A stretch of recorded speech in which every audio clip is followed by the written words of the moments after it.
Welcome back 2019 JEE Main Optics questions చూస్తున్నాం అండి. Question number 16. A concave mirror has radius of curvature 40 centimeters. It is at the bottom of a glass that has water filled up to 5 centimeters. See the figure. If a small particle is floating on the surface of water, its image as seen from directly above the glass is at a distance d from the surface of water. The value of d is close to refractive index of water 1.33 ఇచ్చారండి. A concave mirror has a radius of curvature 40 centimeters. It is at the bottom of a glass that has water filled up to 5 centimeters.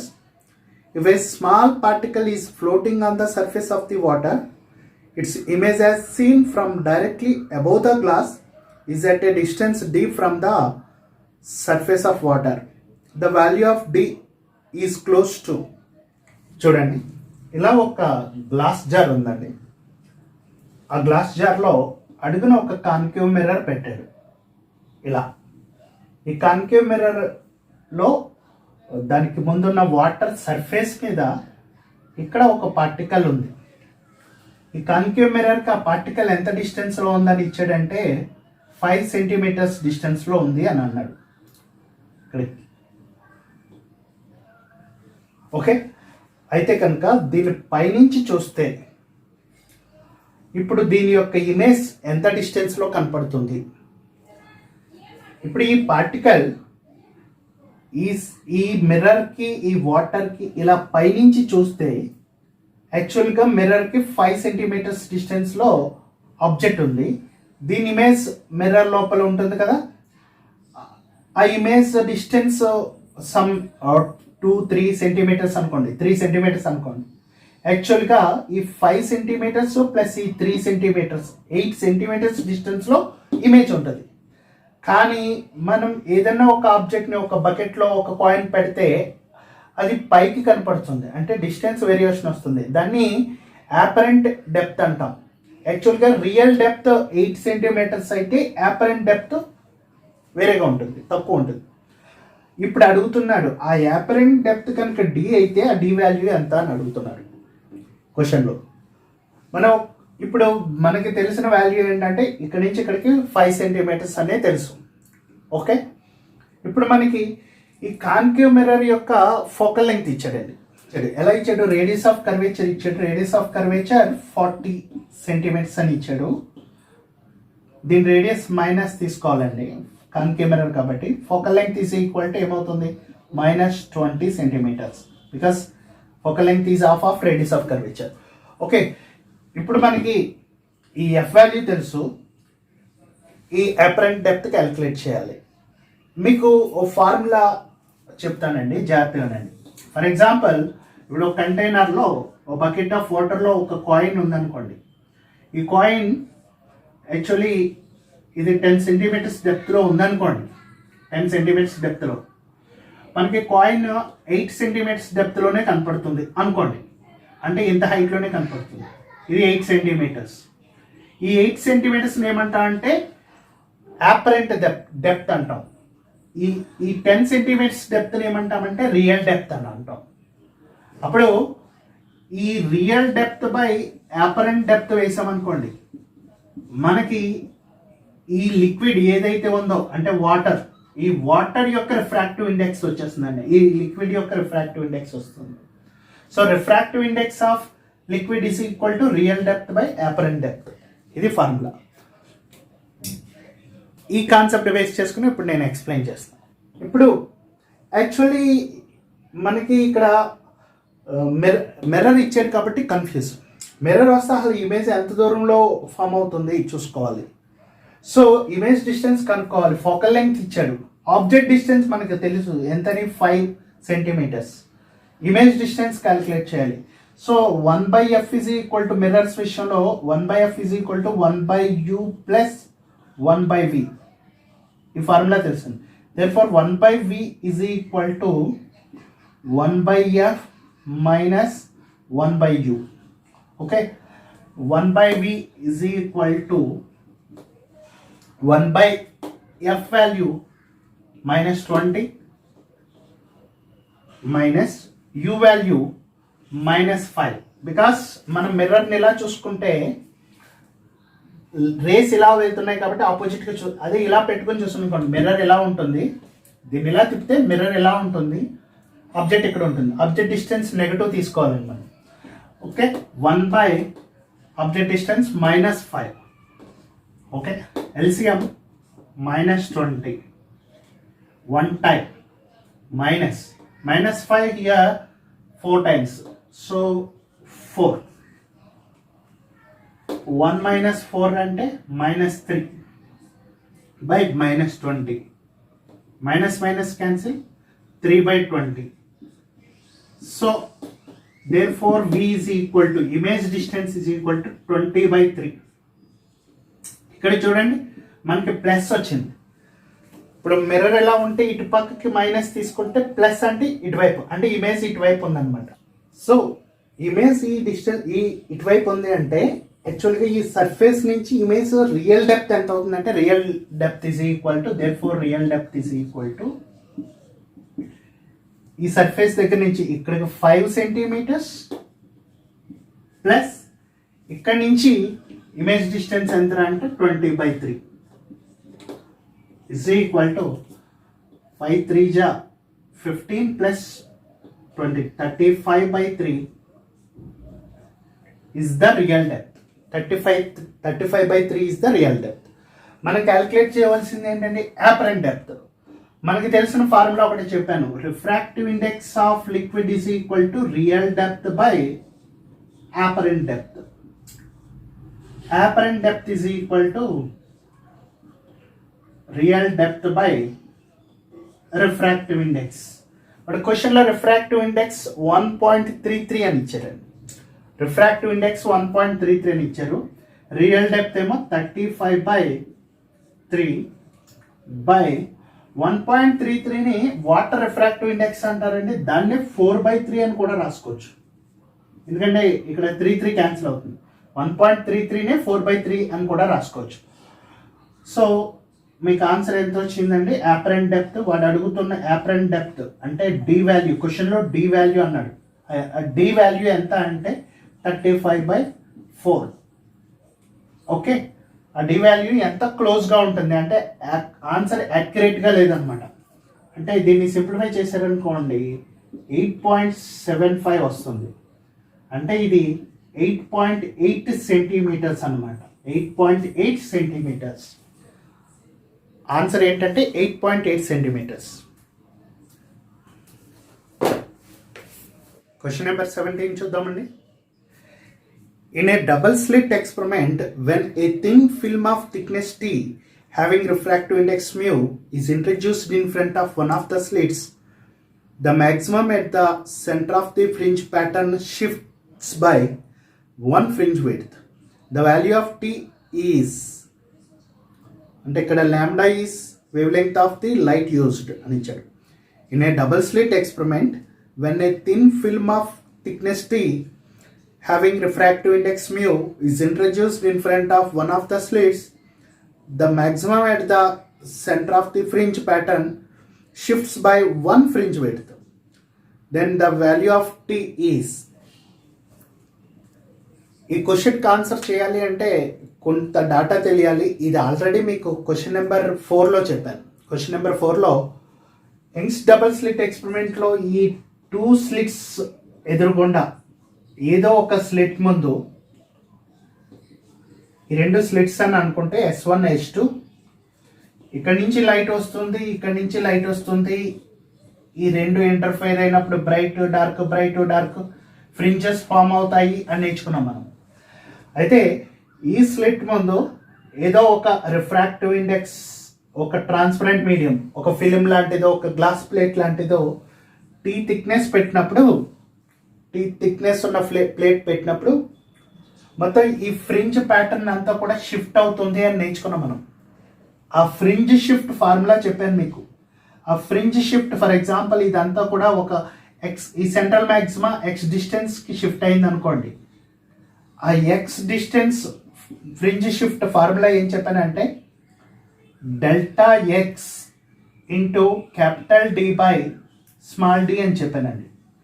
ఈ delta X అంటే ఏంటి sir అని అంటే path difference. అంటే ఈ S1 నుంచి light ఇక్కడ వరకు ట్రావెల్ అయినప్పుడు, S2 నుంచి ఈ స్లిట్ ఇక్కడ నుంచి ఇక్కడికి ట్రావెల్ అయినప్పుడు ఇవి పాత్ డిఫరెన్స్. ఈ పాత్ డిఫరెన్స్ కూడా మీకు రెండు ఫార్ములాస్ చెప్పానండి. ఒకటి ఇది ఈ స్లిట్స్ మధ్య డిస్టెన్స్ స్మాల్ డి అయితే కనుక, ఇక్కడి నుంచి ఇక్కడికి స్మాల్ డి అయితే కనుక, ఇక్కడి నుంచి ఇక్కడికి క్యాపిటల్ డి అయితే కనుక, ఇక్కడ ఉండే యాంగిల్ థీటా అయితే కనుక, మీకు ఈ పాత్ డిఫరెన్స్ ఈ ప్లేట్ ఇంట్రడ్యూస్ చేయకముందు path difference d sine theta అని చెప్పాను. ఇదే పాత్ డిఫరెన్స్ డెల్టా ఎక్స్ అని చెప్పాను. ఈ ప్లేట్ ఇంట్రడ్యూస్ చేసిన తర్వాత delta X formula path difference ఎంత అని చెప్పానంటే μ-1 ఇంటూ టీ అని చెప్పాను. ఇదొక ఫార్ములా చెప్పాను పాత్ డిఫరెన్స్కి, ఇదొక ఫార్ములా చెప్పాను.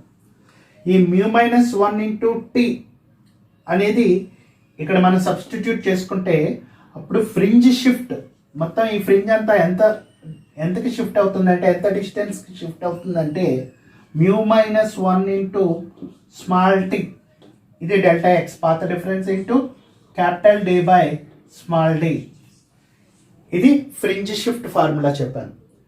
ఇప్పుడు మనకి వాడు అడుగుతుంది ఏంటంటే క్వశ్చన్లో టీ వాల్యూ అడుగుతున్నారు. అయితే వాడు క్వశ్చన్లో క్లూ ఇచ్చారు ఏంటంటే ఈ ఫిలిం పెట్టిన తర్వాత ఈ ఎంత షిఫ్ట్ అవుతుంది అనేది ఇచ్చేసాడు. ఎంత షిఫ్ట్ అవుతుందంటే ఒక ఫ్రింజ్ విడ్త్ అంత షిఫ్ట్ అవుతుంది. అంటే ఎక్స్ వాల్యూ ఎంత అని ఇచ్చేసాడంటే బీటా అని ఇచ్చేసాడు. బీటా అంటే ఏంటి సార్ అంటే చెప్పాను మీకు ఫ్రింజ్ విడ్త్. ఫ్రింజ్ విడ్త్ అంటే ఏంటంటే ఒక బ్రైట్ బ్యాండ్కి ఇంకో బ్రైట్ బ్యాండ్కి మధ్య డిస్టెన్స్, ఇది ఫ్రింజ్ విడ్త్ అనమాట. బ్రైట్ బ్యాండ్కి లేదా ఒక డార్క్ బ్యాండ్కి మధ్య డిస్టెన్స్. ఆ ఫ్రింజ్ విడ్త్ ఫార్ములా ఎంత చెప్పానండి మీకు. Fringe width formula question number 4లో చెప్పాను, lambda d by d small d. ఆ ఫ్రింజ్ విడ్త్ 1 ఫ్రింజ్ విడ్త్, ఇది ఆ 1 ఫ్రింజ్ విడ్త్ డిస్టెన్స్కి ఈక్వల్ అంటున్నాడు. ఇక్కడ ఈ ఫ్రింజ్ ప్యాటర్న్ డిస్టెన్స్ ఎప్పుడైతే ఈ ప్లేట్ పెట్టావో షిఫ్ట్ అవుతుంది. ఎంత షిఫ్ట్ అవుతుంది? ఫ్రింజ్ విడ్త్ అంత డిస్టెన్స్ షిఫ్ట్ అవుతుంది. ఎంత ఫ్రింజ్ విడ్త్? ఇది ఫ్రింజ్ షిఫ్ట్ అండి. ఇది ఫ్రింజ్ షిఫ్ట్ ఎంత అంటే ఫ్రింజ్ విడ్త్ అంటే బీటా అని రాసుకోవచ్చు.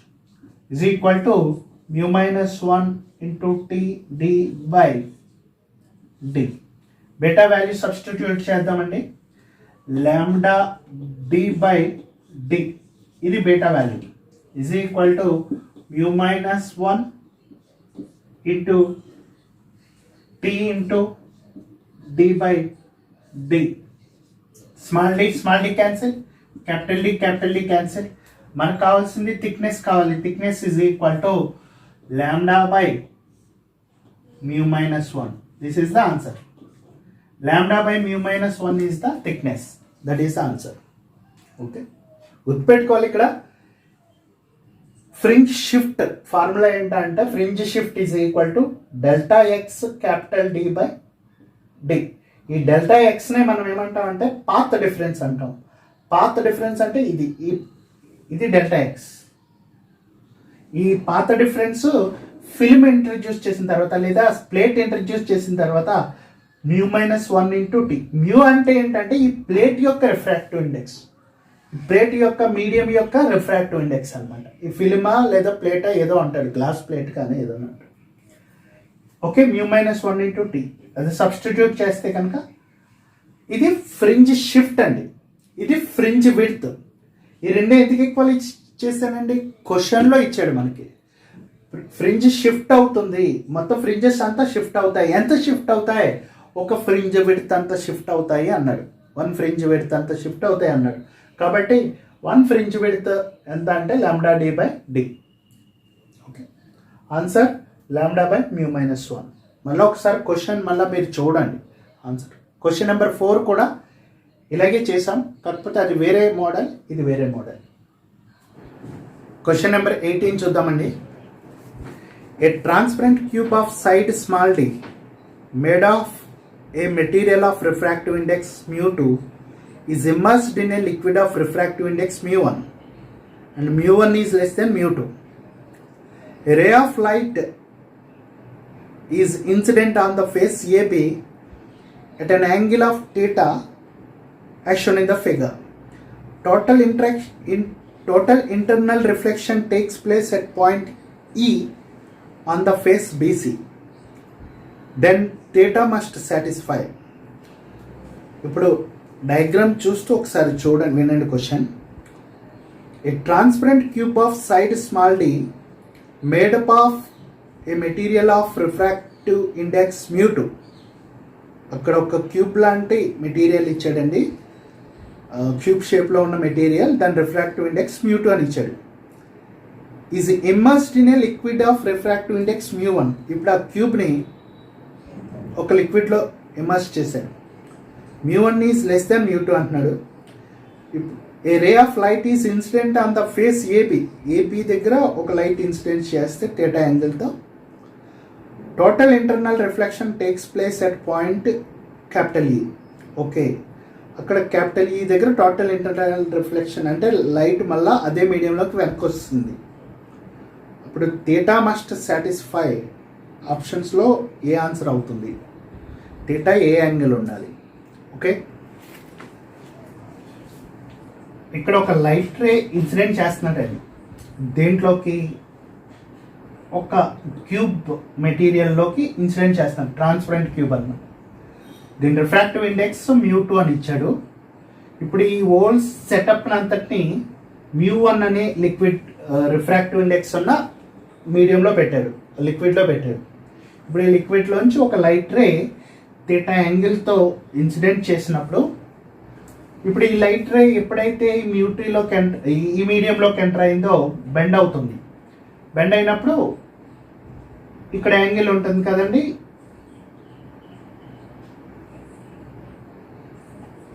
ఒకసారి చూడండి.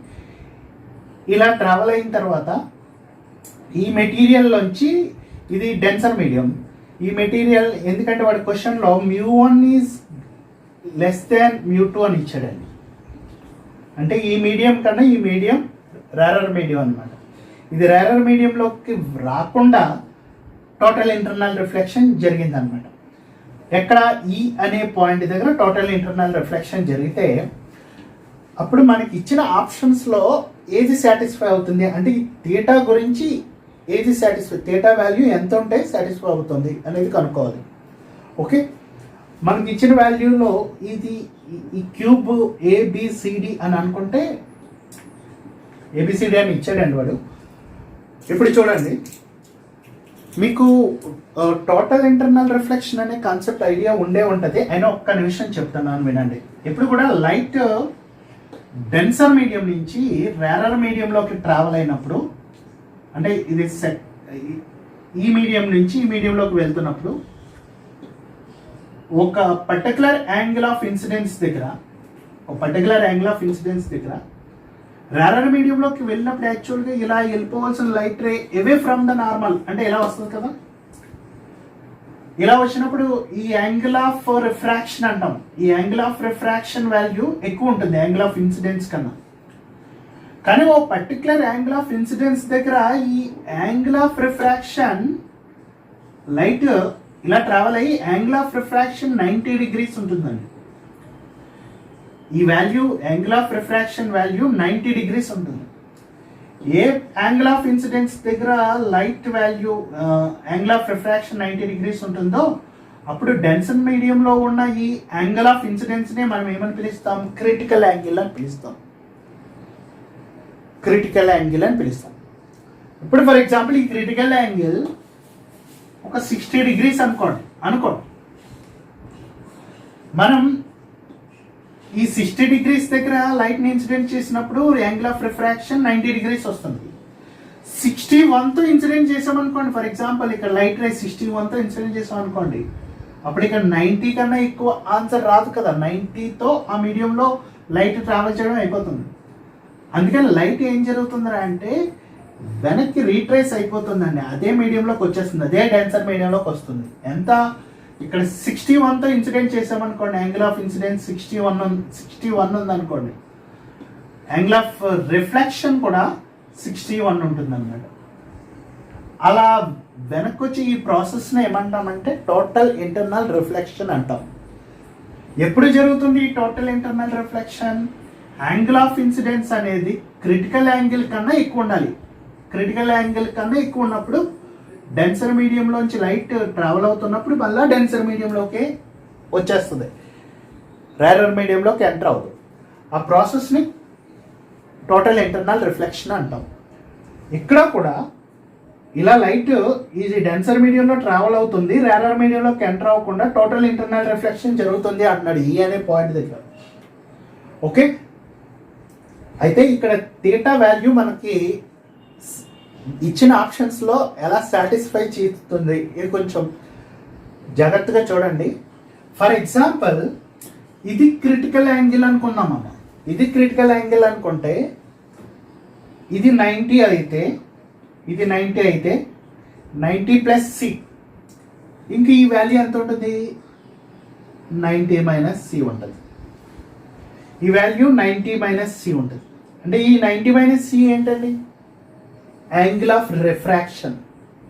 ఈ సర్ఫేస్ దగ్గర ఇది యాంగిల్ ఆఫ్ థీటా అనేది యాంగిల్ ఆఫ్ ఇన్సిడెన్స్ అయితే ఇది యాంగిల్ ఆఫ్ రిఫ్రాక్షన్ అని ఉంటాం. ఓకే, ఇప్పుడు ఇక్కడికి రండి. ఇప్పుడు లైట్ క్రిటికల్ యాంగిల్తో ఇన్సిడెంట్ చేసామనుకోండి. ఓకే, ఇది క్రిటికల్ యాంగిల్, ఇది యాంగిల్ ఆఫ్ రిఫ్రాక్షన్. ఇక్కడ స్టెల్స్లో అప్లై చేసామనుకోండి, ఇది ఫస్ట్ మీడియం, ఇది సెకండ్ మీడియం అనుకోండి. ఓకే, అప్పుడు రిఫ్రాక్టివ్ ఇండెక్స్ ఆఫ్ స్నెల్స్లా జాగ్రత్తగా గుర్తుపెట్టుకుని, ఈ మీడియం రిఫ్రాక్టివ్ ఇండెక్స్ అంటే μ2 ఇంటూ ఈ మీడియంలో ఉన్న సైన్ యాంగిల్ అంటే sine C is equal to ఈ మీడియం రిఫ్రాక్టివ్ ఇండెక్స్ అంటే μ1 ఇంటూ ఇక్కడ సైన్ వాల్యూ సైన్ 90.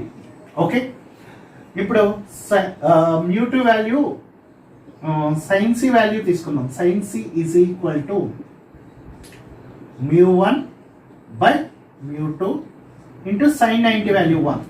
అంటే సైన్ సి వాల్యూ ఎంత అవుతుందని μ1 బై μ2. ఇక్కడ μ1 అంటే ఏంటండి? μ1 అంటే రేరర్ మీడియం రిఫ్రాక్టివ్ ఇండెక్స్, μ2 అంటే డెన్సర్ మీడియం రిఫ్రాక్టివ్. ఇక్కడ కూడా చూడండి μ2 denser medium refractive index rarer medium. Okay, ఈ పాయింట్ ఒకటి గుర్తుపెట్టుకొని sine C is equal to μ1 by μ2. Okay, ఇప్పుడు ఇక్కడికి రండి. ఇక్కడ స్నెల్స్లో అప్లై చేద్దాం. ఇక్కడ రిఫ్రాక్టివ్ ఇండెక్స్ ఈ మీడియంలో రిఫ్రాక్టివ్ ఇండెక్స్ μ1. జాగ్రత్తగా చూడండి, ఇక్కడ sine angle sine theta is equal to ఇక్కడ angle of refraction 90 minus c theta 90 minus c and refractive index μ2. So sine 90 minus c. చూడండి ఇక్కడ sine theta is equal to ఈ μ2 by μ1 ఇక్కడ μ2 బై ఈ μ1 ఇక్కడ పంపించేస్తున్నానండి. సైన్ 90 మైనస్ థీటాని ఏమని రాయించండి? Cos theta అని రాయచ్చు. కాబట్టి ఇది కాస్ సి అవుతుంది. Is equal to μ2 by μ1. Okay, దీన్ని కాస్ థీటాని ఏమని రాయించండి? Square root of 1 minus sine square c. Okay, sine square c జాగ్రత్తగా చూడండి ఈజ్ ఈక్వల్ టు, ఇప్పుడు చూడండి sine theta is equal to sine theta is equal to μ2 by μ1 into 1 minus square root of 1 minus sine c అంటే మనకు already చెప్పాను. Sign c అంటే ఏంటంటే μ1 by μ2. Sign c అంటే ఈ మీడియం నుంచి ఈ మీడియంలోకి వెళ్తున్నప్పుడు సైన్ సి ఫార్ములా ఏమవుతుందంటే అంటే ఇక్కడే అప్లై చేసుకున్నాం అనుకోండి. ఇక్కడ సైన్ సి ఫార్ములా ఏమవుతుంది? ఇదేమో μ1 రిఫ్రాక్టివ్ ఇండెక్స్, ఇదేమో μ2 రిఫ్రాక్టివ్ ఇండెక్స్. అప్పుడు సైన్ సి ఫార్ములా ఏమవుతుందండి? μ1 బై μ2 అవుతుంది. సో ఇక్కడ సైన్ స్క్వేర్ సి కాబట్టి μ1 square by μ2 square is equal to, ఇది రూట్లోకి పంపించేద్దామండి. అప్పుడు ఏమవుతుంది? μ2 స్క్వేర్, ఇది లోపలికి వెళ్తే స్క్వేర్ అయిపోతుంది కదా, μ2 square by μ1 square under root. Okay, ఇది లోపలికి వెళ్ళింది 1 ఇంటూ μ2 స్క్వేర్ బై మైనస్ మళ్ళీ ఇక్కడ మల్టిప్లై చేస్తుంది కదా μ2 square by μ1 square into μ1 square by μ2 square. ఇది లోపలికి వెళ్తే స్క్వేర్ అయిందండి, ఇదండి. Okay, μ1 square μ1 square μ2 square μ2 square అంటే ఈ వాల్యూ మొత్తం 1 అయిపోయింది. ఇప్పుడు మీకు ఆన్సర్ ఎంత వస్తుంది అంటే ఇక్కడ రాస్తున్నానండి, బోర్డు చిన్నదైపోయింది. సో మనకి థీటా వాల్యూ గురించి చెప్తున్నాడు వాడు. Theta is equal to sine theta కదండి. Theta is equal to sine inverse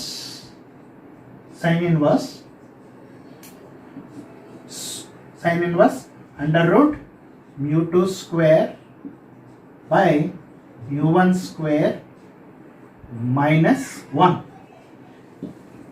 ఇది థీటా ఇంత ఉంటాయండి, క్రిటికల్ యాంగిల్తో లైట్ ఇన్సిడెంట్ అవుతుంది. థీటా ఇంత ఉంటాయి, కానీ ఇది టోటల్ ఇంటర్నల్ రిఫ్లెక్షన్ జరగాలి అంటే ఏం జరగాలండి? ఈ టోటల్ ఇంటర్నల్ రిఫ్లెక్షన్ జరగాలంటే ఈ క్రిటికల్ యాంగిల్ కన్నా ఎక్కువ ఉండాలి ఇక్కడ లైట్. ఇక్కడ ఎక్కువగా ఉంటే ఇక్కడ తక్కువగా ఉండాలి. అంటే ఇది క్రిటికల్ యాంగిల్ 40 అనుకోండి, టోటల్ ఇంటర్నల్ రిఫ్లెక్షన్ జరగదు. క్రిటికల్ యాంగిల్ కన్నా ఎక్కువ ఉండాలి, అంటే ఇది 40 కన్నా ఎక్కువ ఉండాలి. ఇక్కడ 40 కన్నా ఎక్కువ ఉంటే ఈ వాల్యూ తగ్గిపోతుంది, ఎందుకంటే ట్రయాంగిల్లో ఈ వాల్యూ పెరిగితే ఈ వాల్యూ తగ్గిపోతుంది. సో ఈ వాల్యూ ఎప్పుడైతే తగ్గిందో ఈ వాల్యూ కూడా తగ్గుతుంది.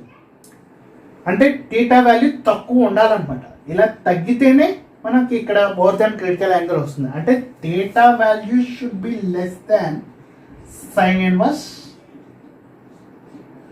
అండర్ రూట్ ఈ వాల్యూ వస్తుంది అనమాట. Square root of μ2 square by μ1 square minus 1 అవుతుంది అనమాట. So this is the answer. Theta value is less than sine inverse square root of μ2 square by μ1 square minus 1.